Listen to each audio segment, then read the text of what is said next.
নবীজির ইন্তেকাল হয়ে গেল। লম্বা আওয়াজ মজুর ভাই চলেন প্রিয় নবীর ইন্তেকাল হলো। আবার আইতেন না রমজান মাস ইন্তেকাল থাকতে হয়ে যাওয়ার পরে ইনশাআল্লাহ আসতে সত্তর হবে বছর বারবার না নবীজি রোজা কেঁদেছিলেন শীত দেখতে তো মন চায় সাহাবায়ে পাগল পারা হয়ে গেলেন, বেলালু গ্যাস পাগল লাগাইতেন পারা হয়ে গেল। নবীর একটা তো আইসেন উট ছিল, শুক্রবার জুমার নামাজ পড়তে উটের তখন গ্যাস নাম ছিল লাগাইবেন কি কাসুয়া। এম কোথায় এসে লাগাইবেন এই কাসুয়া একাধারে 3 দিন আচ্ছা খাওয়া দাওয়া ইনশাআল্লাহ বন্ধ করে দিয়েছিল, কেউ তাকে পানি পান করাইতে পারে নাই।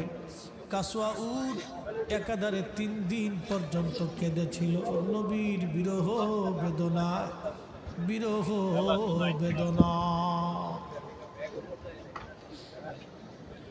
এই উট কেঁদে কেঁদে হয়রান, বিরহ বেদনা সহ্য করতে না পেরে উট কাঁদে রে